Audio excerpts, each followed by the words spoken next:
Sa nagdaang araw ng paggawa, nagpahayag ng pagkadismaya ang OFW sa Dubai sa serbisyo ng pamahalaan. Lalo na nang pumutok ang balitang ginamit ng Administrasyong Arroyo ang pondo na dapat ay para sa mga OFW. Yan ang balitang binalis ni Angel Tesorero.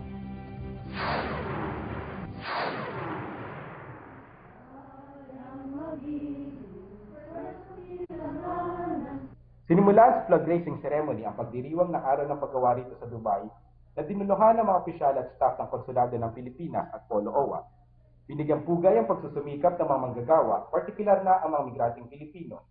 Tiniyak naman ni Consul General Benito Valeriano na nagtatrabaho ang konsulado para protektahan ang karapatan at kagalingan ng mga OFW sa Dubai at Northern Emirates. The Philippine missions also endeavor to work with the host government to forge bilateral agreements or other forms of cooperation to safeguard the rights and dignity of our workers.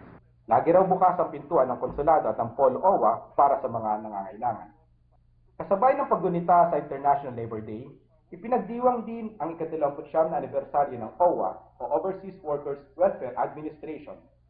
Sa mensahe na ipinadala ni OWA Administrator Carmelita Dimson, sinabi niyang malayo na ang narating ng OWA sa pagbibigay tulong sa mga migranteng Pilipino.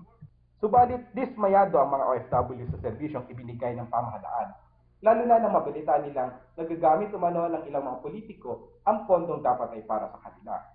Nanawagan silang imbestigahan ang aligasyon na ginamit umano ni dating Pangulong Arroyo at ngayon ay Pampanga 2nd District Representative Gloria Arroyo ang pondo ng mga OFW noong 2004 presidential elections. Para sa Balitang Middle East, Angel Tesorero, Dubai, UAE.